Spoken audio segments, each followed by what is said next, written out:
കുറേ ഇൻ്റർവ്യൂസ് എടുത്ത് നോക്കുമ്പോൾ ചേച്ചിയുടെ ലവ് സ്റ്റോറിനെ പറ്റി പറയുന്ന കുറേ ഇൻ്റർവ്യൂസ് ഞാൻ കണ്ടു.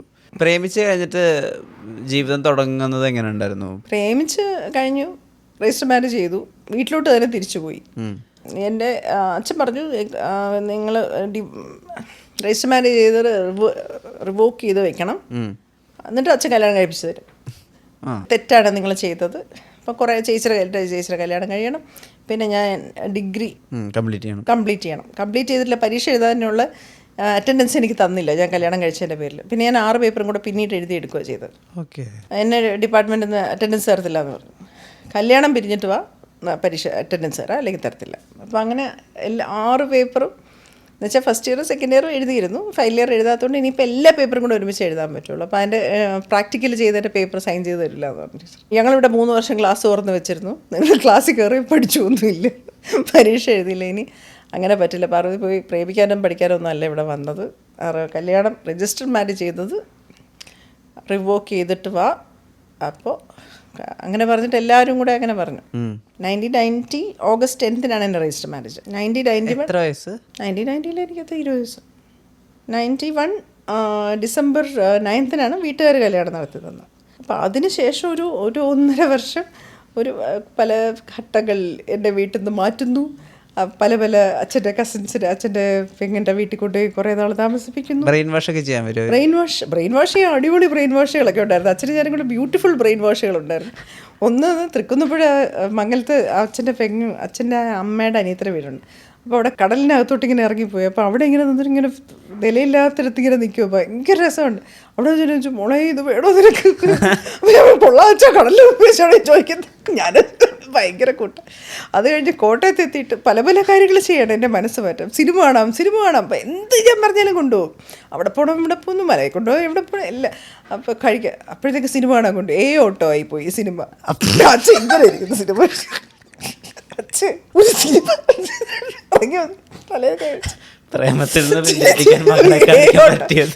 ഇതാണ് അച്ഛൻ ഞാൻ പറയുന്നത്. ഇത് അച്ഛനെ പഠിപ്പിക്കുന്നതാണ്, ഇതെല്ലാം യൂണിവേഴ്സ് തിരിച്ചു പഠിപ്പിച്ചു തരുന്നതാണ്. അങ്ങനെ അച്ഛൻ അവസാനം ഒരു പോയിന്റ് കഴിഞ്ഞപ്പോഴത്തേക്ക് അച്ഛൻ എൻ്റെ കസിൻ അപ്പച്ചിയുടെ വീട്ടിൽ എന്ന് വെച്ചാൽ അച്ഛൻ്റെ പെങ്ങളുടെ വീട്ടിൽ കൊണ്ടാക്കി. തഴവയിൽ ജ്യോതിയണ്ണുണ്ടായിരുന്നു അവിടെ. അതായത് അപ്പച്ചിയുടെ മൂത്ത മോൻ.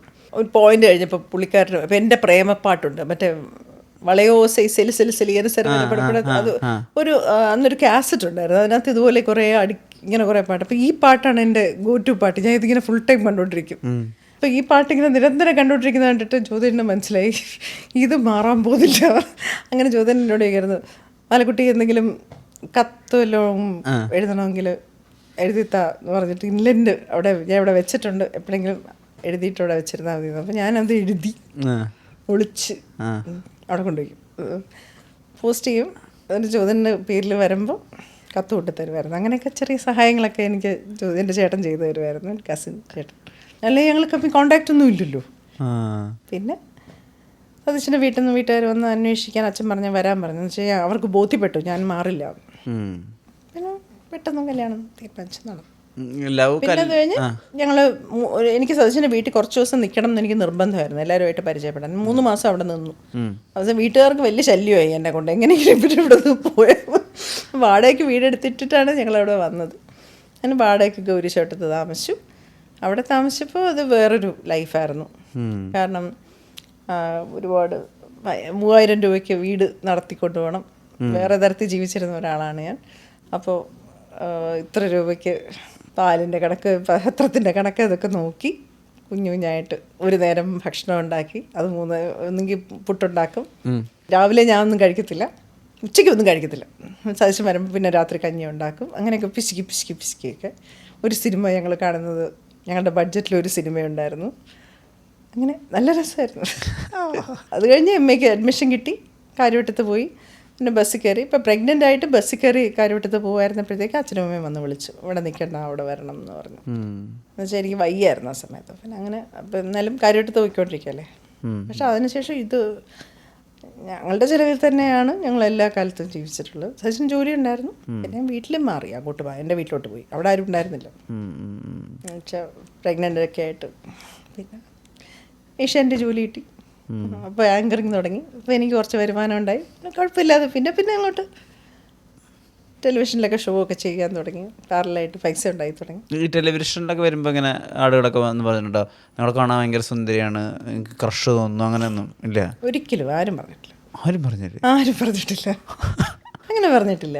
കോളേജിലുണ്ടായിരുന്നപ്പോ പറഞ്ഞിട്ടില്ല. പേടിച്ചിട്ടായിരിക്കും ചിലപ്പോ, അതറിഞ്ഞൂടാ. കുറച്ച് സംഘാടകമായിട്ട് നടക്കുകയല്ലേ അപ്പോൾ? ചെയർപേഴ്സൺ ഒക്കെ ആയിരുന്നില്ലേ, SFI ചെയർപേഴ്സൺ. അങ്ങനെ പ്രേമമാണെന്നും കാണാൻ കൊള്ളാമെന്നൊന്നും എൻ്റെ അടുത്ത് ആരും പറഞ്ഞിട്ടില്ല. ഏത് കോളേജ് കാലഘട്ടം ഏറ്റവും ഇഷ്ടം? Degree, MA, MPhil? മൂന്നാണ്. ഓൾ സയൻസിൽ വെറുതെ ഫ്രണ്ട്സിൻ്റെ കൂടെ ഒരു രസമൊക്കെ ആയിരുന്നു, ഞങ്ങളെല്ലാവരും കൂടെ ക്ലാസ്സിലെ ബഹളങ്ങൾ. വിമൻസ് കോളേജ് ഒരു സെലിബ്രേഷൻ ആയിരുന്നു, ഓർഗനൈസിങ്, യൂത്ത് ഫെസ്റ്റിവലുകൾക്ക് പോവുക, പിന്നെ പ്രോഗ്രാമുകൾക്ക് കുട്ടികളെ കൊണ്ടുപോവുക, ബസ് അറേഞ്ച് ചെയ്യുക, ഒരു സംഘാടന പല കോട്ടയത്ത് പോവുക, കൊല്ലത്ത് യൂത്ത് ഫെസ്റ്റിവലിന് പിള്ളേരെ കൊണ്ടുപോവുക, കോമ്പറ്റീഷന് പ്രാക്ടീസ് ചെയ്യിപ്പിക്കുക, ഡ്രസ്സ് വാങ്ങിക്കുക, അങ്ങനെ ഒരു ഭയങ്കര ഉത്സവം പരിപാടിക്കും. അതൊക്കെ ഇവൻറ്റ്ഫുൾ ആയിരുന്നു വിമൻസ് കോളേജ്. കാര്യമെടുത്ത് പോകുമ്പോൾ ഞാൻ പ്രഗ്നൻ്റ് ആണ്. പഠിക്കുക എന്നുള്ളൊരു കാര്യമുള്ളൂ. ലൈബ്രറി ഇരുന്ന് ഫുൾ ടൈം അപ്പോഴാണ് സൈക്കോളജി എൻജോയ് ചെയ്യാൻ തുടങ്ങിയത്. ഞാൻ മുഴുവൻ സമയം പഠിക്കുമായിരുന്നു. വിമൻസ് കോളേജിലെ ക്ലാസ്സിലേ ഞാൻ കയറിയിട്ടില്ല. ടീച്ചർ മോളിൽ വരും, ഞങ്ങളുടെ മരത്തിൻ്റെ അവിടെ നിന്ന് മേളിൽ നോക്കിയാൽ ഫിസിയോളജി സൈക്കോളജി ഡിപ്പാർട്ട്മെൻറ്റ് വരുന്നില്ലേ എന്ന് ചോദിക്കുമ്പോൾ ഇല്ല ടീച്ചർ കുറച്ച് തിരക്കുണ്ട്. കിറ്റി ടീച്ചറൊക്കെ പാർവതി ആ മരത്തിൻ്റെ മുട്ടിക്കാട് ഒന്ന് വിളിക്കുമോ എന്നൊക്കെ ചോദിക്കുന്നത്. ടീച്ചർ മരിച്ചു പോയി, പ്രിൻസിപ്പലേ ആയിരുന്നു. ഞാൻ ഭയങ്കര വേറൊരു തരത്തിലുള്ള ആഘോഷമായിരുന്നു, ഭയങ്കര സെലിബ്രേഷനായിരുന്നു കോളേജ്. എന്തൊക്കെ ചെയ്തിട്ടുണ്ട് വിഷ്ണു പറയാൻ പറ്റില്ല. അതൊരു അനുഭവമാണ്. അത് ഒരുപാട് ഞാനിടയ്ക്കൊന്ന് എഴുതിക്കൊണ്ടിരുന്നു ഫേസ്ബുക്കിൽ. പിന്നെ ഞാനത് അയച്ചു തരാം. വിഷ്ണു എഴുതിയ കുറച്ച് പീസസ് ഉണ്ട് ഫേസ്ബുക്കിൽ കിടപ്പുണ്ടെങ്കിൽ അയച്ചു തരാം കേട്ടോ. ഞാൻ അയച്ച ഭയങ്കര രസമായിരുന്നു അത്. ആ കാലഘട്ടം ഒരുപാട് പേരുടെ ഹംസമായിരുന്നു. ഞാൻ പ്രേമത്തിൻ്റെ ഹംസം. ഒരു ഓട്ടോ കല്യാണങ്ങൾ നടത്തിയിട്ടുണ്ടോ? രജിസ്റ്റർ മാരേജ് ഒപ്പിടാനൊക്കെ പോയിട്ടുണ്ടോ? രജിസ്റ്റർ മാരേജ് ഓടാനൊക്കെ സഹായിച്ചിട്ടുണ്ട്, ഒപ്പിടാൻ ഞാൻ പോയിട്ടില്ല. ഭയങ്കര ധൈര്യമായിരുന്നു അല്ലേ കൊച്ചിലെ മുതല്? ഭയങ്കര ധൈര്യമായിരുന്നു. എല്ലാവരുടെയും പ്രേമം കത്ത് എൻ്റെ വീട്ടിലായിരുന്നു വരുന്നത്. രാവിലെ വരുമ്പോൾ ഒരു ബാഗിനകത്ത് ക്യൂ നിൽക്കും ആൾക്കാർ. ഓക്കെ പോസ്റ്റ് ബാഗ് കൊടുക്കുന്ന ഒരു കത്ത് എൻ്റെ വീട്ടിലെ പ്രേമ കത്തുകൾ മുഴുവൻ വീട്ടിൽ. ആങ്കറായിട്ട് ഉൾക്കാഴ്ച 97 തൊട്ട് സുപ്രഭാതം, സനൽ പോറ്റി, BR പ്രസാദ്, രാജശ്രീ വാര്യർ, ഞാൻ. അതിനുശേഷം കൈരളിയിൽ ശുഭദിനം, അനന്തപത്മനാഭൻ ഞാൻ. ആ സമയത്ത് ആര്യ, അനൂപ് മേനൻ. അത് കഴിഞ്ഞ് അനന്തപത്മനാഭൻ, പത്മനാഭ സന്നമാൻ. അതിനുശേഷം അനൂപ്, ഞാൻ, ആര്യ, സുന്ദർ, അങ്ങനെ. അത് 2004 വരെ. അത് കഴിഞ്ഞ് ഞാൻ അവിടെ നിന്ന് ഒരു ബ്രേക്ക് എടുത്തിട്ടാണ് LLB ജോയിൻ ചെയ്തത്. ആ സമയത്ത് ദൂരദർശനിലും സൂര്യ ടി വിയിൽ പൊൻപുലരി, ദൂരദർശനിൽ ഫ്രീലാൻസ് ഇൻ്റർവ്യൂസും ലൈവ് ഷോസും, നിശാഗന്ധി, കൂട്ടുകാരി. ഓൺലൈനിൽ വന്നപ്പോൾ ആങ്കറിങ്ങിൻ്റെ ഒരു രീതി മുഴുവനായിട്ടൊക്കെ മാറിയല്ലോ. അക്കാഡമിക് ലെവലിലെ ആങ്കേഴ്സ് ഇപ്പോൾ പണ്ടത്തെ അത്ര വായിക്കുന്നില്ല, പണ്ടത്തെ അത്ര അവെയർ അല്ല, ഇതിനൊരു ചിട്ടയില്ല, അങ്ങനത്തെ തോന്നലുകളൊക്കെ ഉണ്ടോ? നമ്മളുടെ ഓഡിയൻസും വ്യത്യാസമായിരുന്നില്ലേ? ഞങ്ങളുടെ ഓഡിയൻസും വ്യത്യാസം. ഇപ്പം നമ്മളിപ്പോൾ ഒരു എഴുത്തുകാരിയുടെയോ, ഇപ്പോൾ ഉദാഹരണത്തിന് കടവനിട്ട, അല്ലെങ്കിൽ ഒരു ആൾ വിനയേന്ദ്രൻ, ഒരു കവി വന്നു, അല്ലെങ്കിൽ N കൃഷ്ണപിള്ള സാർ വന്നു, സാനു മാസ്റ്റർ വന്നു, അങ്ങനെ സീനിയർ ആയിട്ടുള്ള ആർട്ടിസ്റ്റുകളായി. ഇപ്പം T പത്മനാഭൻ വന്നു. ഇത് മുഴുവൻ വായിച്ചിട്ടുള്ളവരാണ് ഞങ്ങളുടെ ഓഡിയൻസ്. അപ്പം നമുക്കൊരു തെറ്റാനുള്ള ഒരു പോസിബിലിറ്റി ഇല്ല. ഇപ്പോൾ ഷേഖൂട്ടി എന്ന് ഞാനൊരു കഥ ചോദിച്ചു കഴിഞ്ഞാൽ, അല്ലെങ്കിൽ ഷേഖൂട്ടിയുടെ ഒരു കഥ എന്ന് ഞാൻ പറഞ്ഞ ആ ക്യാരക്ടറിന് അത് വായിച്ചിട്ട് നാളെ അതിനെക്കുറിച്ച് നിങ്ങൾ ചോദിച്ചപ്പോൾ അതിനകത്ത് ഇന്ന ഒരു തെറ്റ് വന്നു എന്ന് പറയാൻ റെഡി ആയിട്ടിരിക്കുന്നവരാണ് ഞങ്ങളുടെ ഓഡിയൻസ്. എന്ത് കഥ എടുത്താലും, മനസ്സിലായോ? അപ്പോൾ ഒരു പ്രകാശം പരത്തുന്ന പെൺകുട്ടി എന്ന് പറയുന്ന ഒരു പോപ്പുലർ കഥയിൽ എനിക്ക് നിൽക്കാൻ നോക്കൂല. എനിക്ക് അദ്ദേഹത്തിൻ്റെ എല്ലാ കഥകളിലെയും, അദ്ദേഹത്തിൻ്റെ നളിനകാന്തി എന്ന് പറയുന്ന അദ്ദേഹത്തിൻ്റെ രാഗങ്ങളെക്കുറിച്ചുള്ള കഥകളെക്കുറിച്ചും എല്ലാ കഥകളുടെയും ടെക്സ്ചറിങ്ങിനെക്കുറിച്ചും അദ്ദേഹത്തിൻ്റെ പൊതുസ്വഭാവത്തിലും പോയി ആ ഇൻ്റർവ്യൂ തീർക്കാൻ പറ്റുള്ളൂ. കാരണം അത് പ്രതീക്ഷിക്കുന്നവരാണ് എൻ്റെ ഓഡിയൻസ് ആയിരുന്നത്. പിന്നെ ഞങ്ങളോട് നാളെ ആരാണ് ഗസ്റ്റ് എന്ന് പോലും പറയാതെ ഞങ്ങൾക്ക് ഗസ്റ്റുകളെ തരും. ഇപ്പോൾ ഞാൻ ഏറ്റവും ബഹുമാനിക്കുന്ന ഏഷ്യാനെറ്റിലുണ്ടായിരുന്ന ശരത്ചന്ദ്രൻ, അദ്ദേഹമാണ് ഞങ്ങളെ ട്രെയിൻ ചെയ്യുന്നത്. ഇപ്പോൾ അദ്ദേഹം ഞങ്ങളോട് ആരാണ് ഗസ്റ്റ് എന്ന് പറഞ്ഞു തരില്ല. അപ്പോൾ പറയും ശ്രീദേവി ആണ് നാളെ ഗസ്റ്റ്. ഇപ്പോൾ ശ്രീദേവി ആരാണ് എന്ന് ചോദിച്ചാൽ വരുമ്പോൾ രാവിലെ അഗ്നിഹോത്രം എഴുതിയ ശ്രീദേവി എന്ന് പറഞ്ഞാൽ ഞങ്ങൾ ആ അഗ്നിഹോത്രം ഞങ്ങൾ വായിച്ചിരിക്കണം. എങ്ങനെ വായിച്ചിരിക്കണമെന്നൊന്നും ചോദിക്കരുത് എൻ്റെ പൊന്നു ഇഷ്ടം, വായിച്ചിരിക്കണം, അല്ലെങ്കിൽ നിങ്ങളെ കൊണ്ട് ഇതിനെ കൊള്ളൂല. എങ്ങനെ വായിച്ചിരിക്കണം എന്ന് ചോദിക്കരുത്, വായിച്ചിരിക്കണം. ആ സമയത്ത് DC ഇറങ്ങിയ മാതൃഭൂമിയിൽ നിന്ന് ഇറങ്ങുന്ന പുസ്തകങ്ങൾ ഞങ്ങൾ അപ്പോൾ അപ്ഡേറ്റഡ് ആയിക്കണം. കാരണം ആ 2-3 ആഴ്ചക്കകം വിളി വന്നിരിക്കും. ഒരു ആഴ്ചപ്പതിപ്പിൽ വരുന്ന ഒരു കഥ ഒരു കറണ്ടായിട്ട് പത്രത്തിൽ നടക്കുന്ന ഒരു കോൺവെർസേഷൻ സിനിമാക്കാരില്ലല്ലോ. സിനിമാക്കാരില്ല. അപ്പോൾ ഇപ്പോൾ ഒരു പെയിൻറ്റിങ് എക്സിബിഷനാണ് നടന്നുകൊണ്ടിരിക്കുന്നതെങ്കിൽ ആ പെയിൻറ്റിങ് എക്സിബിഷന് ഒരാൾ വരാൻ സാധ്യതയുണ്ടെന്ന് ഞങ്ങൾ അതിനെക്കുറിച്ച് പഠിച്ചിരിക്കണം. പക്ഷെ പിന്നീട് ഫിലിം ആക്ടേഴ്സിന് ഇൻ്റർവ്യൂ ചെയ്യാൻ തുടങ്ങിയ സമയത്ത് ശ്രീവിദ്യനെ ഇൻ്റർവ്യൂ ചെയ്തതല്ലേ? വിദ്യാമ ഇൻ്റർവ്യൂ അതായത് അവർ മരണപ്പെട്ടപ്പോൾ അത് ടെലികാസ്റ്റ് ചെയ്യണ്ടായിരുന്നില്ല ലൈവായിട്ട്? അത് വിദ്യാമയുടെ ഇൻ്റർവ്യൂ ചെയ്ത് ദൂരദർശന് വേണ്ടി. ആദ്യത്തെ മാമിൻ്റെ ആ ഒരു അസുഖത്തിൻ്റെ ഫേസ് കഴിഞ്ഞിട്ടുള്ള ഫസ്റ്റ് ഇൻ്റർവ്യൂ കൊടുത്തത് ദൂരദർശനിലായിരുന്നു. അതിനുവേണ്ടി അവരുടെ എല്ലാ പടങ്ങളും കാണുകയും അസിസ്റ്റന്റ് ഡയറക്ടേഴ്സിനെ വിളിക്കുക, ഡയറക്ടേഴ്സിനെ അറിഞ്ഞ അപ്പോൾ ഒരു കസേര മേശയിട്ട് അവിടെ ഇരുന്നതാണ്, ഒരു ഫോട്ടോ എടുത്തെടുത്ത് വെച്ചിട്ട് എൻ്റെ ആയതിനും തൊട്ട് അവരെക്കുറിച്ച് അവർ വർക്ക് ചെയ്തിട്ടുള്ള KG ജോർജ് തൊട്ട് സകലരെയും വിളിച്ച് പ്രിപ്പയർ ചെയ്ത്. പക്ഷെ അവർക്ക് വലിയ ഇഷ്ടപ്പെട്ട ഇൻ്റർവ്യൂ, ചോദിച്ചതിനൊക്കെ ഉത്തരം പറഞ്ഞു. അങ്ങനെയുള്ളത് നമ്മൾ അറിയുന്നു. ലാലേട്ടനെ 4 വട്ടം ഇൻ്റർവ്യൂ ചെയ്തിട്ടില്ലേ? ഇപ്പോൾ ലാലേട്ടനെ പറ്റിയ ആളുകൾ ഉത്തരങ്ങളിൽ പറയുന്നൊരു കാര്യമുണ്ടല്ലോ, അദ്ദേഹത്തിൻ്റെ ഒരു നയതന്ത്രം, അതങ്ങനെയല്ലേ മോനെ, അത് ഹാപ്പനിങ് അല്ലേ മോനെ. അത് ഇപ്പോൾ 4 വട്ടം ചെയ്യുമ്പോഴും അവൻ്റെ ഒരു ഇത് പഠിച്ചിട്ടുണ്ടാവും, ഒരു രീതി, ഇദ്ദേഹം ഇങ്ങനെയായിരിക്കും ഉത്തരം പറയാതുകൊണ്ട് ഇങ്ങനെ ആയിരിക്കണം ചോദിച്ചേക്കണം. തന്മാത്രയുടെ ഷൂട്ടിങ്ങിൻ്റെ ഇടയ്ക്ക് 10 മിനിറ്റ് ദൂരദർശൻ ഇൻ്റർവ്യൂ കൊടുത്തത്. 10 മിനിറ്റ്. ഞങ്ങൾ 7:30 ചെല്ലുന്നു, 7:40 നിർത്തുന്നു ഇൻ്റർവ്യൂ. ഞങ്ങൾ 6:30 അവിടെ ചെല്ലണം. സാർ 7:30 ഇറങ്ങി വരും, 7:40 വരെ ഇൻ്റർവ്യൂ. ഇതാണ് നമ്മളോട് പറഞ്ഞിരുന്നത് ബ്രീഫ്. അതിനും ഈ പറഞ്ഞ പോലെ ഞാനൊരു 200 പേജ് നോട്ട് ബുക്ക് മുഴുവൻ പ്രിപ്പയർ ചെയ്ത് വെച്ചിട്ടാണ് ഇൻ്റർവ്യൂവിന് പോയത്. അദ്ദേഹം ഇങ്ങനെ നന്നായി വായിക്കും അല്ലേ എന്ന് ഞാൻ ചോദിക്കുകയാണ്. അപ്പോൾ അദ്ദേഹം എങ്ങനെ അറിയാം ഞാൻ വായിക്കുന്നത് എങ്ങനെ അറിയാം. അപ്പോൾ ഞാൻ പറഞ്ഞു വായിക്കും എന്ന് കേട്ടിട്ടുണ്ട്. അപ്പോൾ ഞാൻ പറഞ്ഞു സാർ ഇപ്പോൾ വായിച്ചുകൊണ്ടിരിക്കുന്നത് മങ്ക് ഹു സോൾഡ് ഹിസ് ഫെറാറിയാണ്. ഓ ശരി. അപ്പോൾ അത് വായനയെക്കുറിച്ച് അപ്പോൾ പുള്ളി ഓപ്പൺ അപ്പ് ചെയ്യും. അപ്പോൾ റോബിൻ ശർമ്മ അത് ഇതെന്നൊക്കെ. അതുപോലെ വരയ്ക്കുന്നതിൻ്റെ നമ്പൂതിരിയായിട്ടുള്ള ബന്ധം, പെയിൻറ്റിങ്ങിനെ കുറിച്ച് ചോദിച്ചപ്പോൾ അത് ഞാൻ അങ്ങനെ നമ്പൂതിരിയായിട്ടുള്ള ബന്ധം അത് സ്പെസിഫിക് ആയിക്കഴിഞ്ഞാൽ പിന്നെ സംസാരിക്കും. ഓക്കെ സ്പെസിഫിക് ആയിട്ട് എന്താണ് ഞാൻ ആ പറയുന്നതിൻ്റെ കാര്യം എന്ന് ചോദിക്കുമ്പോൾ അത് ഇന്ന കാരണമാണ് ഞാൻ ചോദിക്കുന്നത്. അങ്ങനെ വരുമ്പം അങ്ങനെ ആ ഇൻ്റർവ്യൂ 1.5 മണിക്കൂർ ഉണ്ടായിരുന്നു. ആ ഇൻ്റർവ്യൂ 10 മണിക്ക് ഇൻ്റർവ്യൂ ബ്രേക്ക് ചെയ്തത്. ഇടയ്ക്ക് വെച്ച് 8:30 9 മണിക്ക് 8:30 ബ്രേക്ക് ചെയ്ത് 10 മിനിറ്റ് എല്ലാവരും അങ്ങോട്ടും ഇങ്ങോട്ട് വർത്തമാനം കഴിഞ്ഞ് പിന്നെയും സ്റ്റാർട്ട് ചെയ്ത് 10 മണിക്കാണ് സാർ ആ ഇൻ്റർവ്യൂ. 2 മണിക്കൂറായിട്ടാണ് ദൂരദർശനിൽ ആ ഒരു ഈദിൻ്റെ അന്ന് ടെലികാസ്റ്റ് ചെയ്തത്. ഒരു ദിവസം പിറ്റേ ദിവസം 1 മണിക്കൂറായിട്ട്. അപ്പോൾ പ്രിപ്പയർ ചെയ്താൽ സംസാരിക്കും. വണ്ണം കുറേയും കൂടുകയും ചെയ്തുകൊണ്ടിരിക്കുന്നതിനെ കുറിച്ചുള്ള ഒരു ക്വസ്റ്റ്യൻ ആയിരുന്നു എൻ്റെ ആദ്യത്തെ രൂപത്തെക്കുറിച്ച്. അവിടെ നിന്ന് അങ്ങനെ തുടങ്ങി അപ്പോൾ തന്മാത്രയുടെ അഭിനയം, അങ്ങനെ ഓരോ എൻ്റെ ന്യൂവാൻസസിനെ കുറിച്ചും, അപ്പം ഈ പറയുന്ന തിയറീസിനെ കുറിച്ചും സാറ് പ്രോസസ്സിനെ കുറിച്ചും എല്ലാം ഇരുവറിനെ കുറിച്ച് കുറേ നേരം സംസാരിച്ചു. ഇരുവറിൻ്റെ പ്രധാനപ്പെട്ട ഷോട്ടുകളെക്കുറിച്ച്, ഒരു റൗണ്ട് ട്രോളി ഷോട്ടിനെ കുറിച്ച്, കാലെടുത്ത് വെക്കുന്ന ഷോട്ടിനെ കുറിച്ച്, മണിരത്നമായിട്ടുള്ള ബന്ധത്തെക്കുറിച്ച് ഒരുപാട് കാര്യങ്ങൾ. പിന്നത്തെ ഒരു ഇൻ്റർവ്യൂ എന്ന് പറയുന്നത് പത്മപ്രിയായിട്ടുള്ള വടക്കുന്നാഥൻ എന്ന് പറഞ്ഞ പടത്തിൻ്റെ പ്രൊമോഷനായിരുന്നു. അത് ഇൻ്റർവ്യൂ ആയിട്ട് കൂട്ടാൻ പറ്റത്തില്ല. പിന്നെ അതുപോലെ അറബി ഒട്ടകത്തിൻ്റെ ഒരു പ്രൊമോഷൻ, പിന്നെ ഒരു ഇൻ്റർവ്യൂ തന്നെയായിരുന്നു. അത് 2007 ജാനുവരി 1 ലാസ്റ്റ് ഇൻ്റർവ്യൂ. അത് ന്യൂ ഇയറിന് വന്ന ഇൻ്റർവ്യൂ. മമ്മൂക്കായിട്ട് പ്രജാപതി എന്ന് പറഞ്ഞ സിനിമയുടെ പ്രൊമോഷന് വേണ്ടിയിട്ടുള്ള ഒരു ഇൻ്റർവ്യൂ ആയിരുന്നു. ആ ഉത്തരങ്ങൾ എങ്ങനെയായിരുന്നു? അദ്ദേഹം എന്ത് പറഞ്ഞാലും അനുസരിക്കുന്നത്. നമുക്ക് ഇനി അടുത്ത് ഇങ്ങനെ അപ്പം എങ്ങനെ ഇരിക്കട്ടെ, ഇങ്ങനെ ചോദിച്ചോ അതൊക്കെ അങ്ങനെയൊക്കെ. അന്ന് ഭയങ്കര ഫ്രീ ആയിട്ടുള്ള ഒരു, എനിക്ക് ഭയങ്കര എന്നെ അറിയാലോ, ഞാൻ കൈരളിയിൽ തന്നെ എൻ്റെ ഞങ്ങളുടെ ചെയർമാൻ അല്ലായിരുന്നു, എന്നെ പരിചയം ഉണ്ടായിരുന്നു. ഷോ ഒക്കെ ചെയ്യുമ്പോൾ താഴെ വന്നിരിക്കുമായിരുന്നു, ഞങ്ങളുടെ താഴെ ഫ്ലോറിൽ വന്നിരിക്കുമായിരുന്നു. ഇതൊക്കെ സംസാരിക്കാൻ കളിയാക്കോ കൂടുതൽ എന്തെങ്കിലുമൊക്കെ പറഞ്ഞ് കളിയാക്കും. പക്ഷെ ഇൻ്റർവ്യൂ ഒക്കെ ശ്രദ്ധിക്കുമായിരുന്നു. എല്ലാ ഇൻ്റർവ്യൂവും കാണുകയൊക്കെ ചെയ്യും, സകല ഇൻ്റർവ്യൂ കാണും. നീലത്താമര കഴിഞ്ഞപ്പോൾ പറഞ്ഞു കൊള്ളായിരുന്നു കേട്ടോ അഭിനയം, അങ്ങനെയൊക്കെ പറഞ്ഞു. അദ്ദേഹം ഇങ്ങനെ ഇടയ്ക്കിടയ്ക്ക് ഈ ഞങ്ങളുടെ മോർണിംഗ് ഷോയുടെ സെറ്റുകൾ ഇങ്ങനെ മാറ്റി പരീക്ഷിച്ചുകൊണ്ടിരിക്കുമായിരുന്നു. എനിക്ക് നമുക്ക് ഭയങ്കര ഇഷ്ടമാണ് വിഷ്ണു, നല്ല മനുഷ്യനാ. ഇപ്പൊ പറഞ്ഞാൽ എല്ലാം കാണും.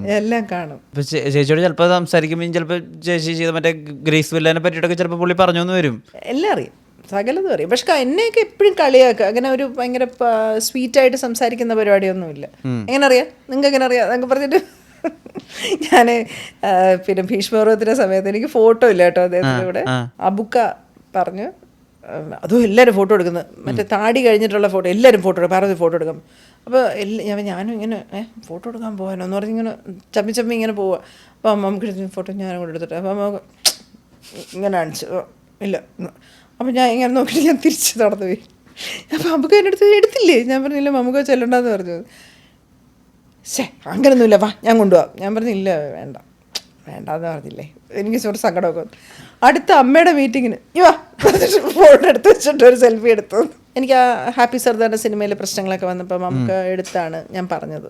നമുക്ക് അപ്പം തന്നെ ബാധുക്കെ പറഞ്ഞു വിട്ട് എന്താണ് പ്രശ്നം നോക്കാനൊക്കെ പറഞ്ഞത്. നമുക്കൊരു കാരണവരെ പോലെ നമുക്കൊരു വിഷമമൊക്കെ പറയാൻ പറ്റും. മോഹൻലാൽ മമ്മൂട്ടി ഒരേ സമയം വലിയ താരങ്ങളാവുകയും വലിയ നടന്മാരാവുകയും ചെയ്യുന്ന പ്രതിഭാസമാണ് ഇവർ രണ്ടുപേരും. ഇവർക്ക് ശേഷം ഈ ബൃഹത്താഖ്യാനങ്ങൾ എന്നൊക്കെ പറയുന്ന ഈ കാര്യം അത് ഇനി ആരിൽ റിപ്പീറ്റ് ആവും, അല്ലെങ്കിൽ ഇവർക്ക് ശേഷം അങ്ങനെ ഉണ്ടാവുമോ, അങ്ങനെ ആലോചിക്കാറുണ്ടോ?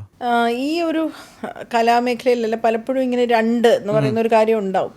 പണ്ട് മുഹമ്മദ് റാഫിയാണോ കിഷോർ കുമാറിനെയാണോ ജീവിതകാലം മുഴുവൻ ആൾക്കാർ ചോദിച്ചോണ്ടിരുന്നത് ആരെയാണ് കൂടുതൽ ഇഷ്ടം? ലതാ മങ്കേഷ്കറിനെയാണോ ആശാ ഭോൺസ്ലെയാണോ കൂടുതൽ ഇഷ്ടം? മോഹൻലാലിനെയാണോ മമ്മൂട്ടിയാണോ കൂടുതൽ ഇഷ്ടം? ഇങ്ങനെ എല്ലാ കാലത്തും രജനീകാന്തിനെയാണോ കമൽഹാസനെയാണോ ഇഷ്ടം? എനിക്ക് തോന്നുന്നു ഈ ക്വസ്റ്റ്യൻ ജീവിതകാലം മുഴുവൻ ഇങ്ങനെ റിപ്പീറ്റ് ചെയ്ത് പോകാവുന്ന കലാകാലങ്ങളിൽ വന്നുകൊണ്ടിരിക്കുന്ന എന്നുവെച്ചാൽ MGR ആണോ ശിവജി ഗണേശനാണോ, ഇത് ഈ ഒരു ക്വസ്റ്റ്യൻ ജീവിതകാലം മുഴുവൻ വരും എന്നാണ് എനിക്ക് തോന്നുന്നത്. പിന്നെ സിനിമ ഈ ഒരു ഹീറോ മോഡിൽ നിന്നും മാറി ഇപ്പം ഫഹദിനെ പോലെ ഒരാൾ ഒക്കെ സിനിമയെ വേറൊരു തരത്തിൽ വ്യാഖ്യാനിച്ച ഒരാളാണ്. അദ്ദേഹം ഇപ്പോൾ നെഗറ്റീവ് റോളും ചെയ്യും, കഥാപാത്രങ്ങളിലേക്ക് മാറും. അപ്പം അങ്ങനെ ഒരു ഹീറോ മോഡ് പിടിക്കാൻ താല്പര്യമില്ലാത്തൊരു സിനിമ മാറിയത് കൊണ്ട് ഒരു താൽക്കാലികമായ ഫേസാണ്, പക്ഷേ ഇറ്റ് വിൽ കം ബാക്ക്. എപ്പോഴും ഇങ്ങനെ രണ്ടുപേരെ വെച്ചിട്ട് ആൾക്കാർക്ക് തർക്കിക്കാൻ ഇഷ്ടമാണ്. എല്ലാ ജീവിതകാലം മുഴുവനും ആൾക്കാരത് ചെയ്തുകൊണ്ടിരിക്കും എന്നാണ് എനിക്ക് തോന്നുന്നത്. ചരിത്രത്തിൽ അങ്ങനെയാണ് നമുക്ക് തോന്നുന്നത്, തിരിഞ്ഞു നോക്കുമ്പോൾ അങ്ങനെയാണ് കാണുന്നത്. അപ്പോൾ ചരിത്രം ആവർത്തിക്കപ്പെടും.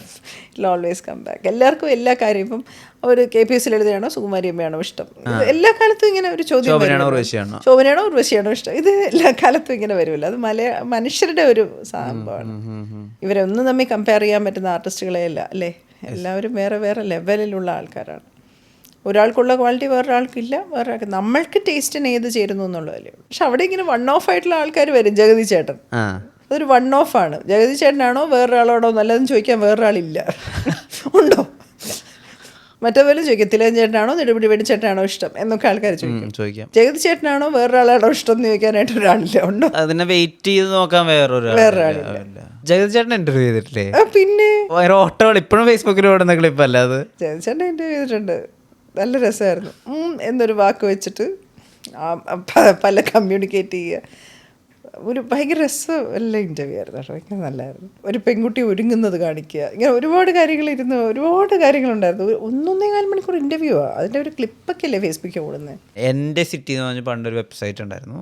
അന്ന് അത് എൻ്റെ ട്രിവാൻഡ്രം കോളത്തിൽ വന്നൊരു കാര്യമുണ്ട്. ഞാൻ സോഷ്യൽ വർക്കറല്ല, എനിക്ക് സൊസൈറ്റിയോട് കമ്മിറ്റ്മെൻറ്റ് ഉണ്ട് എന്നാണ് പറഞ്ഞിട്ടുണ്ടായിരുന്നു. എന്നിട്ട് ഡാഫോഡിൽസിൻ്റെ വർക്ക് ചെയ്യുന്ന കാര്യത്തെ പറ്റിയൊക്കെ എഴുതിയത്. ഭയങ്കര യാദർശികമായിട്ട് ഞാനിങ്ങനെ എൻ്റെ ഒരു ഫ്രണ്ട് അമ്പി എന്നാണ് പേര്, ആക്ടറാണ്.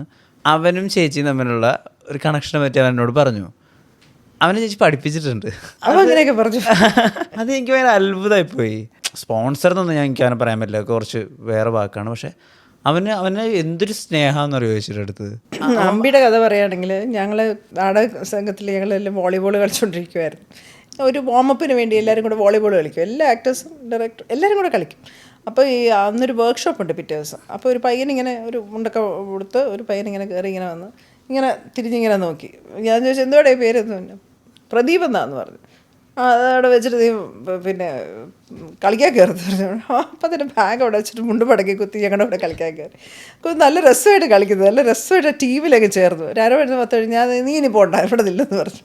ശരിയായി ചെയ്തു. പിന്നെ അവൻ വർക്ക്ഷോപ്പ് കഴിഞ്ഞ് പോയേ ഇല്ല, അവൻ അവിടെ നിന്നു. ആ നാടകസംഘത്തിൻ്റെ ഭാഗമായി. നരിപ്പറ്റ രാജുവിൻ്റെ കത്തും കൊണ്ടാണ് വരുന്നതെന്ന് പോലും എനിക്കറിയാതെ ഒരു പയ്യൻ ഇങ്ങനെ കയറി വരുവാണ്. അപ്പോൾ ഞാൻ നരിപ്പറ്റ രാജുവിൻ്റെ കത്തൊക്കെ പിന്നെ കാണിക്കുന്നു, രാജുഭാഷ പറഞ്ഞിട്ട് വരികയാണ് വർക്ക്ഷോപ്പിനെന്നൊക്കെ പിന്നീടാണ് അറിയുന്നത്. ഞാൻ ഈ കളിച്ചോണ്ടിരിക്കുമ്പോൾ എവിടെ നീ ഇനി പോകണ്ട കേട്ടോ, നീ ഇവിടെ നിൽക്കുന്നു പറഞ്ഞു. ശരി ചേച്ചി. അങ്ങനെ അവൻ ആ നാടകസംഘത്തിൻ്റെ ഭാഗമാവുകയാണ് 2016 വരെ. അപ്പോൾ നാടകസംഘത്തിൽ മിടുക്കനായ എല്ലാ 4 നാടകത്തിൻ്റെ സ്റ്റേജ് മാനേജറാവുന്നു. അമ്പിക്കില്ലാത്ത സ്കില്ലൊന്നുമില്ല, ഭയങ്കര സ്കിൽഡാണ് ആ കുട്ടി. ആർട്ട് ചെയ്യും, പെയിൻറ്റ് ചെയ്യും, കാർപ്പൻറ്റർ ഒരു കസേര പണിതുണ്ടാക്കണമെന്ന് പറഞ്ഞാൽ അത് ചെയ്യും. 4 നാടകത്തിൻ്റെയും സ്റ്റേജ് മാനേജറായിരുന്നു. ഭയങ്കര പെർഫെക്ഷനിൽ കാര്യങ്ങൾ ചെയ്യാൻ പറ്റും. ഭയങ്കര ഹാർഡ് വർക്കിംഗ് ഒരു പയ്യനാണ്. ഐസ് കെട്ടി പെയിൻ്റ് അടിക്കുമെന്ന് പറയില്ല, അതുപോലെ ജോലി എടുക്കുന്നൊരു പയ്യനാണ്. അത് കഴിഞ്ഞ് അഭിനയിൽ ചെറിയ ഇഷ്യൂസൊക്കെ വന്നപ്പോൾ ഇവനെ എന്തു ചെയ്യും, അവനോട് നിൽക്കാൻ പറഞ്ഞല്ലേ. അപ്പോഴത്തേക്ക് ജ്യോതിഷ പറഞ്ഞു ഇവനെ എന്തെങ്കിലും പഠിപ്പിക്കണം, അവൻ മിടുക്കനാണ്. അപ്പം ഞങ്ങൾ പറഞ്ഞു എന്നാൽ പിന്നെ നീനാസത്തിൽ പോയി പഠിക്കട്ടെ എന്നുവെച്ചാൽ അമ്പിയുടെ സ്കില്ല് അങ്ങനെ കളയാൻ പറ്റത്തില്ല. അവൻ ഇത്രയും വളർത്തിക്കൊണ്ടുവന്നു. അങ്ങനെ നീനാസ്തി വിട്ടു, അവൻ പഠിച്ചു. അവിടെ ഞാൻ പഠിപ്പിച്ചു എന്നൊന്നും പറയില്ല, ഞാനവനെ ആ സമയത്ത് ഫീസ് കൊടുക്കാനുള്ള പൈസ കൊടുത്തു. അവൻ തന്നെ പഠിച്ചത്. അവൻ മിടുക്കനായതുകൊണ്ട് അവൻ പഠിച്ചു. കന്നഡ ഒക്കെ പഠിച്ച് റെപ്പട്രിയിലൊക്കെ കിട്ടി അവന്. പക്ഷേ ഇപ്പോഴും സിനിമയിലുണ്ട്. 18-ാം പടിയിൽ അഭിനയിച്ചു. കുറച്ച് സിനിമകളൊക്കെ ആയിട്ടുള്ളൂ. അമ്പിയുടെ സ്കില്ലൊന്നും പുറത്തു വന്നിട്ടില്ല. എന്നെങ്കിലും ഒരു കാലത്ത് അമ്പി നല്ല രീതിയിൽ വരും എന്നുള്ളൊരു പ്രതീക്ഷയിലാണ് ഞാൻ. ഒരുപാട് പ്രാർത്ഥിക്കുന്ന അമ്പിക്ക് വേണ്ടി എനിക്ക് എപ്പോഴും മനസ്സിലൊരു പ്രാർത്ഥനയുണ്ട്. അതിൽ മൂറും അതുപോലെ ഒരാളാണ്. മൂറിനെയും ഇതുപോലെ 18-ാം പടിയിൽ ശങ്കരനോട് ഞാനാ പറഞ്ഞത് ഇങ്ങനൊരു പയ്യനുണ്ടെന്ന് ട്രൈ ചെയ്യാൻ. അവന് സ്റ്റേറ്റ് അവാർഡ് കിട്ടുന്നു എന്ന് പറയുമ്പോൾ സന്തോഷമാണ്. ഇപ്പം മൂറിൻ്റെ കൂടെ ഒരു തമിഴ് പടം ചെയ്തു ഞാൻ. അപ്പം നമ്മുടെ മക്കളൊക്കെ നാടകത്തിലൊക്കെ ഉള്ള പിള്ളേർ, അങ്ങനെ ഒരുപാട് പിള്ളേരുണ്ട് വിഷ്ണു. കമ്മിറ്റ്മെന്റ് എന്നുള്ളത് അതിങ്ങനെയൊക്കെ കാണിക്കണ്ടേ, അല്ലാതെ ഇങ്ങനെ ആക്ടിവിസം എന്നുള്ളതിന് ഇങ്ങനെയും ഒരു രൂപമുണ്ട്. അതാണ് ഞാൻ വിശ്വസിക്കുന്നത്. അല്ലാതെ നമ്മൾ ഭാഗവ വിളിച്ചിട്ട് കാര്യമില്ല. നമുക്ക് ഒരാളുടെ ജീവിതത്തിൽ, നമ്മുടെ കൂടെ നിൽക്കുന്ന ഒരാളുടെ ജീവിതത്തിൽ ഒരു ഡിഫറൻസ് ഉണ്ടാക്കാൻ പറ്റിയാൽ അത് മതി. ഒരുപാട് പേരുടെ ഒന്നും നമുക്ക് നടക്കില്ല. അല്ല, അവനോട് ഞാൻ അന്നവിടെ നിൽക്കാൻ പറഞ്ഞപ്പോൾ എനിക്കൊരു കമ്മിറ്റ്മെൻ്റ് അല്ലേ അത്. അവനിനി ഇത് ഇവിടെ കഴിഞ്ഞു കേട്ടോ, ഇനി ദീപയ്ക്കോ എന്ന് പറയാൻ പറ്റില്ല. അതുപോലെ അവൻ്റെ സ്കില്ല് അത്രയ്ക്കും വളർന്നു. അവന് വന്ന പയ്യനേ അല്ല, എക്സെപ്ഷണൽ. അതും അവൻ്റെ ഹാർഡ് വർക്ക് കൊണ്ടാണ്. അവനവിടെ നിന്ന് തണുപ്പത്തും ഇതിലും ജോലി ചെയ്ത് വെളുപ്പംകാലത്ത് 4 മണിക്ക് എഴുന്നേറ്റ് കോസ്റ്റ്യൂം മുഴുവനും കഴുകിയിട്ട് ആ മുഴുവൻ പേരുടെയും കാര്യങ്ങളും നോക്കി, അതിൻ്റെ ഇടയ്ക്ക് വണ്ടി എടുത്തുകൊണ്ട് സാധനം വാങ്ങിക്കാൻ പോകുന്നു. എല്ലാവർക്കും എല്ലാ കാര്യങ്ങളും നാടകത്തിന് വേണ്ടി അത് ചലഞ്ചിങ്ങാണ്. 4 നാടകം സമ്മർ ഫെസ്റ്റിവൽ എന്നൊക്കെ പറഞ്ഞാൽ ഭയങ്കര ചലഞ്ചിങ്ങാണ്. അമ്പി ഒറ്റയ്ക്കായിരുന്നു നോക്കുന്നത്. അപ്പോൾ അത്രയും മിടുക്കനായ ഒരു പയ്യനെ നമുക്ക് അവൻ്റെ കൈ പിടിക്കണം എന്നുള്ളത് നമുക്ക് ഉത്തരവാദിത്വമല്ലേ. അപ്പോൾ അവനെ കൂടുതൽ പഠിപ്പിക്കണം എന്നുള്ളൊരു ഉത്തരവാദിത്വം വന്നാണ് ചെയ്തത്. അവൻ്റെ ഒരു ടാലൻറ്റിനനുസരിച്ച് അവനെ എവിടെ എത്തിയിട്ടില്ല എന്നുള്ളതാണ് എൻ്റെ ഭയങ്കരമായ സങ്കടം. അത് എന്തെങ്കിലും വരും. ആക്ടർമാർ പലപ്പോഴും നമ്മൾ സംസാരിക്കുമ്പോൾ ഒരു കാര്യം എന്ന് വെച്ചാൽ അവർക്ക് വല്ലാത്തൊരു നിസ്സഹായതയും കൂടി ഉണ്ടല്ലോ. കാരണം ഒരാളെ എഴുതി അയാളെ ചൂസ് ചെയ്യണമല്ലോ. ഇത് നമ്മൾക്ക് ഉണ്ടാകുന്നൊരു മെൻ്റൽ സ്ട്രെസ്സൊക്കെ ഭയങ്കര വലുതല്ലേ. ചേച്ചി അതെങ്ങനെയാണ് നോക്കുന്നത്? അമിതമായ പ്രതീക്ഷയുള്ള ഒരാളല്ല ഞാൻ. എന്നെ സംബന്ധിച്ച് ഞാനിങ്ങനെ ഒരുപാട് കൊതിയുള്ള ഒരാളല്ല. എൻ്റെ ജീവിതത്തിൽ എല്ലാ കാര്യങ്ങളും ഞാൻ ഡിസൈൻ ചെയ്യാതെ വന്നതാണ്. നാടകം പോലും എൻ്റെ ജീവിതത്തിൽ ഡിസൈൻ ചെയ്യാതെ വന്നതാണ്. അല്ലേ, ഞാൻ എപ്പോഴും ആഗ്രഹിക്കുന്നതിന് മുകളിലേ എനിക്ക് കിട്ടിയിട്ടുള്ളൂ. ഇപ്പം മുറ എന്ന് പറഞ്ഞൊരു സിനിമ, ചിയാൻ വിക്രമിൻ്റെ കൂടെ വീരധീരശൂരൻ, നാളെ എന്താണ് ടക് ജഗദീഷിൽ നാനികാരവിൻ്റെ കൂടെ അഭിനയിക്കാൻ പറ്റുക. എൻ്റെ ലൈഫിൽ ഞാൻ ചൂസ് ചെയ്യുന്നതിനെക്കാട്ടി മുകളിലാണ് എനിക്ക് എന്നും കിട്ടിയിട്ടുള്ളത്. അപ്പോൾ എനിക്കങ്ങനെ കംപ്ലയിൻ്റ് ഇല്ല. പിന്നെ ചില ആക്ടേഴ്സൊക്കെ ഇങ്ങനെ പറയുന്നതൊക്കെ എന്നെ എനിക്ക് വേണ്ടത് കിട്ടിയിട്ടില്ല, അങ്ങനെ കിട്ടിയിട്ടില്ല എന്നൊക്കെ പറയുമ്പോൾ എന്താണ് എൻ്റെ മാജിക് എന്ന് മനസ്സിലിങ്ങനെ ആലോചിക്കും. പിന്നെ അത് വിട്ടുകളയും. എന്ന് വെച്ചാൽ എനിക്ക് അറിഞ്ഞൂടായിരുന്നു ഉത്തരം. ആകെ എനിക്കറിയാവുന്നത് നമ്മുടെ ജോലിയെ നമ്മൾ കൂടുതൽ സന്തോഷത്തോടെ, ഉത്തരവാദിത്തോടെ, ഉത്സാഹത്തോടെ ചെയ്യാനായിട്ട് മനസ്സിനെ സജ്ജമാക്കി വെക്കുക, പരാതികളൊന്നും ഇല്ലാതെ. നമ്മൾ തുടങ്ങിയ പാഷനിൽ തുടങ്ങിയല്ലോ, ആ ഉത്സാഹത്തോടെ ചെയ്യാനുള്ള മനസ്സിനെ ഇങ്ങനെ സജ്ജമായിട്ട് വയ്ക്കുക. ഒരു സ്ക്രിപ്റ്റ് കൈ കിട്ടുമ്പോൾ നമുക്ക് ആ എക്സൈറ്റ്മെൻ്റ് ഇല്ലേ, പതഞ്ഞു പോകുന്ന ഒരു എക്സൈറ്റ്മെൻറ്റ്. ഒരു സ്ക്രിപ്റ്റ് കിട്ടി, അഭിനയിക്കാം, നാളെ ഷൂട്ടുണ്ട്. അപ്പോൾ രാവിലെ 4 മണിക്ക് എഴുന്നേക്കണം എന്നല്ല, 3 മണിയാകുമ്പോഴേ നമ്മൾ പണ്ട് പിക്നിക്ക് സ്കൂളിൽ റെഡി ആവില്ലേ, പിക്നിക്കിന് പോകുന്നതിൻ്റെ തലേന്ന് ഉറക്കമില്ലല്ലോ ആർക്കും. രാത്രി പിറ്റേ ദിവസം എക്സ്കേർഷന് പോകണമെന്ന് പറഞ്ഞിട്ട് ആരും ഉറങ്ങില്ല. ഞാനൊന്നും ഉറങ്ങില്ലായിരുന്നു. ഇങ്ങനെ രാവിലെ എഴുന്നേക്കണം എന്ന് പറഞ്ഞ് ഇങ്ങനെ കിടക്കും. അതേപോലെയാണ് എനിക്കിപ്പോഴും ഷൂട്ടിന് പോകണമെന്ന് പറഞ്ഞാൽ പിന്നെ ആ എക്സ്കേർഷന് പോകുന്നത് എൻ്റെ എക്സൈറ്റ്മെൻറ്റ്. ഷൂട്ട് അങ്ങനെ ഒരു അവിടെ ചെന്ന് വഴക്കായാൽ പോയി, അല്ലെന്നുണ്ടെങ്കിൽ നാളെ രാവിലെ ഷൂട്ട് പോയി. അവിടെ എനിക്ക് ഒരു അപ്പോൾ ചിലരൊക്കെ വന്ന് പറയും, ചേച്ചി രാവിലെ വന്നാണ് ചേച്ചി, ഷോട്ടിന് വിളിച്ചിട്ടില്ല, ഉച്ചയായി പോയി എന്നൊക്കെ അസിസ്റ്റൻ്റ് ഡയറക്ടേഴ്സൊക്കെ വന്ന് പറയും. ചേച്ചി വിളിച്ചിട്ടില്ല, ഒന്നും വിചാരിക്കില്ല. ഞാൻ പറയും ഒരു കുഴപ്പമില്ല, നിങ്ങൾ എവിടെ എന്നെ ഈ സെറ്റിൽ നിന്ന് പറഞ്ഞു വിടാതിരുന്നത്, ഞാൻ ഇവിടെ ഇരുന്നോളാം, എനിക്ക് ഒരു പരാതിയില്ല, എന്നെ ഇവിടെ ഇരുത്തിയോണ്ടൊന്നും ഒരു പ്രശ്നവും എനിക്കില്ല എന്ന്. അത്രയ്ക്ക് കൊതിയാ. നാട്ടുകാർ പറയോ ഇവരുടെ കൊതി കാരണം ഞങ്ങളാണല്ലോ സഹിക്കേണ്ടത്. എല്ലാത്തിൻ്റെയും കമൻറ്റിൻ്റെ അടിയിൽ കാണും. ഇന്ന് വീരധീരശൂരൻ്റെ ഉണ്ടായിരുന്നു, നിങ്ങൾ മാത്രം ആ സിനിമയെ കൊള്ളൂലായിരുന്നു, മുറയിൽ നിങ്ങൾ മാത്രമേ ഈ സിനിമയെ കൊള്ളൂലായിരുന്നു, ഇങ്ങനെ സ്ഥിരമായിട്ട് എനിക്ക് കമൻറ്റ് വരും ഫേസ്ബുക്കിൽ. ആളിത് കാണുന്നുണ്ടെങ്കിൽ ഇവരെ കാരണം ഞാൻ